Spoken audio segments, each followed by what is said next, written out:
Okay, so this is the presentation for chapter 17, gratitude, and 18, playfulness. And I really like that song. It was kind of playful in itself, but it says, Lord, let our lives declare the love our God has spoken to us. And your love is unfailing, Lord, and I am grateful.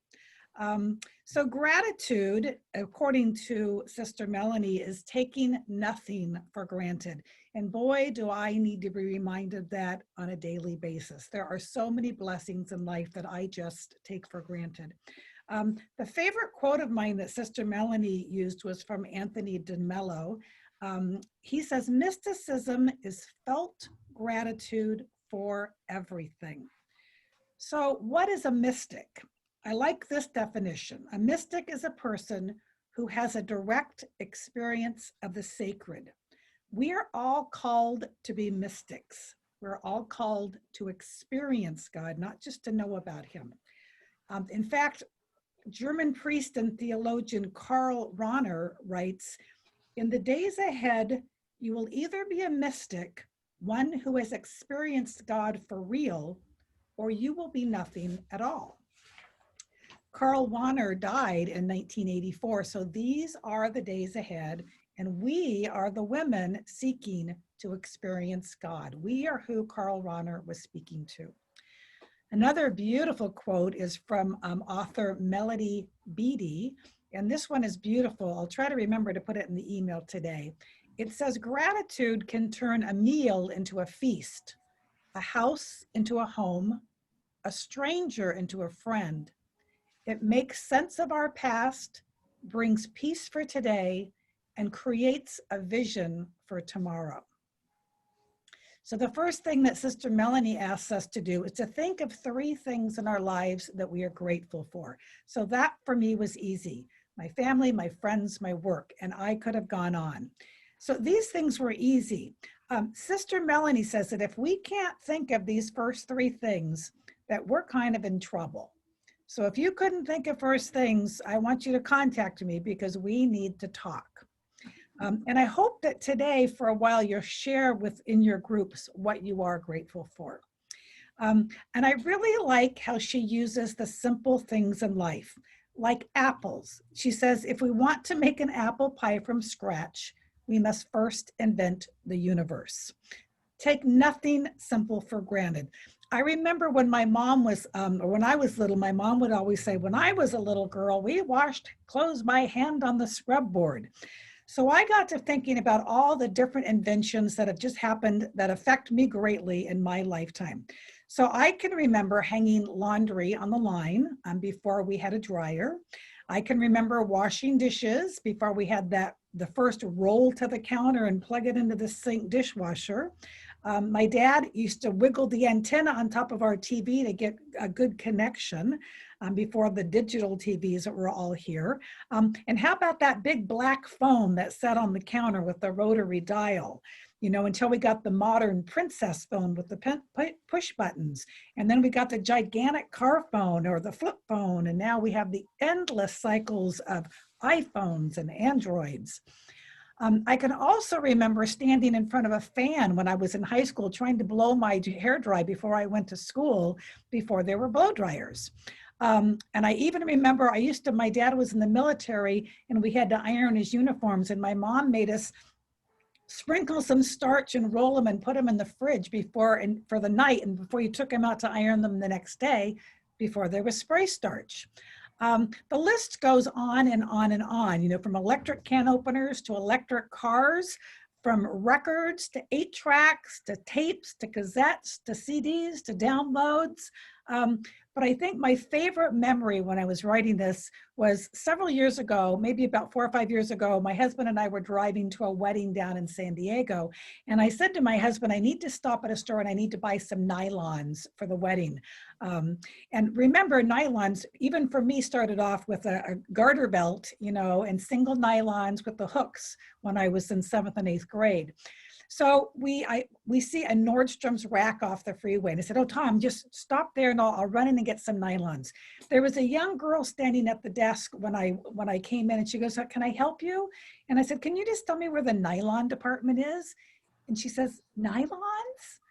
She had not a clue as to what nylons were. So I am ever grateful for all of these modern day inventions. Sister Melody says that gratitude is the pulse of our Christian faith. That's such a beautiful line. But then she asks sometimes, why is that vital sign so faint in our lives?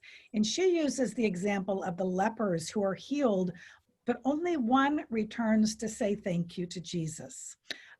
Only one of them makes the connection. So Sister Melanie points out that grateful people are those of us who make the connection. We see the gift between the giver and the gift giver.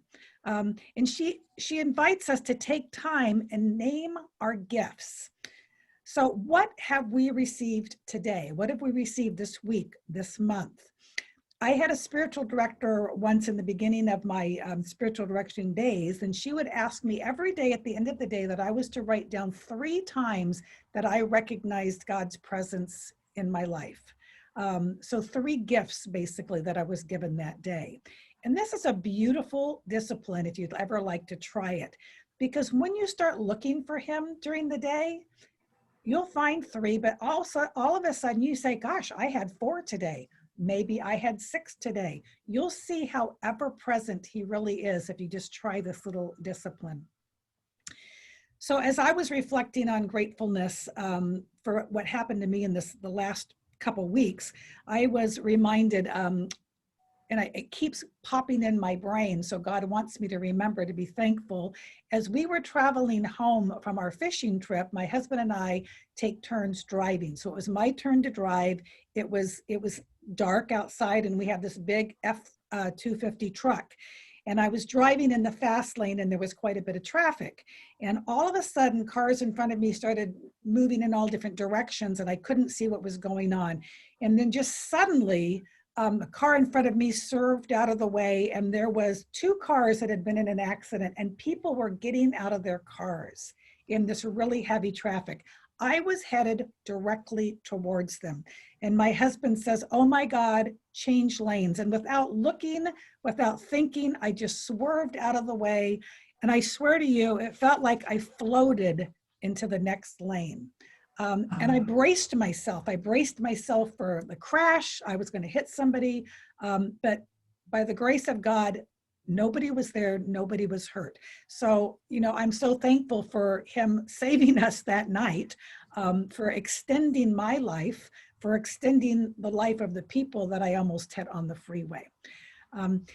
Sister Melanie writes that Jesus immediately told the cured leper to go and to get on with his life, to go and use his gifts. So we're asked to notice the gifts we are given by others, and then we're also to thank our Lord for using the natural gifts he has given us. And there's a beautiful sequence here. We are created and we're given the gift of life. Within each one of our lives, we are given different gifts, natural gifts, gifts of creativeness, hospitality, knowledge, music, the list goes on. And we are asked to share these gifts with others, and they share the gifts with us. So the trick is noticing, acknowledging, and being grateful for all of these exchanges of gifts. Love is the gift that keeps on giving. So every time we share our gift, we share a piece of God. And every time somebody shares their gift, they share a piece of God with us. So every exchange is a love exchange. God is present in all of these exchanges. And for his constant presence, we are always grateful. Sister Melanie then writes in the next chapter about playfulness. And my favorite quote she begins with is from Matthew Kelly. You do not have to be holy to see God in all things. You only have to play as a child with an unselfish heart. And it always reminds me of the beautiful gospel passage from Matthew when Jesus says, unless you change your ways and become like children, you will never enter the kingdom of heaven.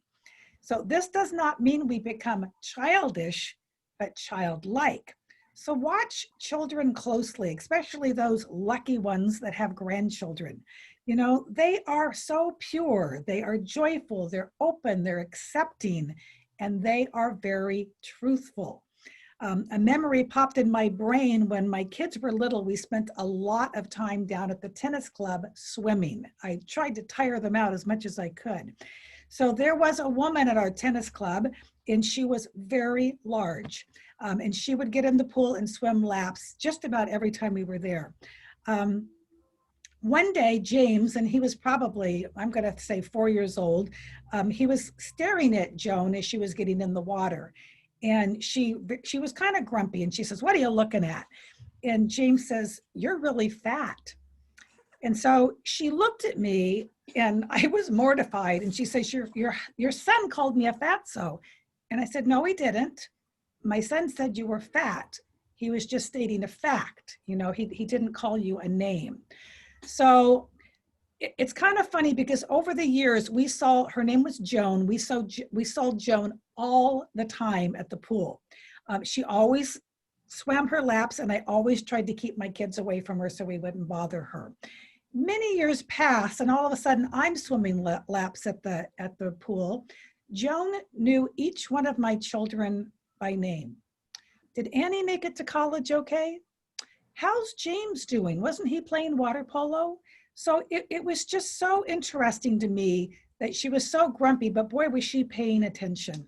And it ended up that Joan had never been married. Joan had never had children, but she actually enjoyed my kids, but we never knew it. If only her and I had been honest and become more like children, then maybe we could have all played together.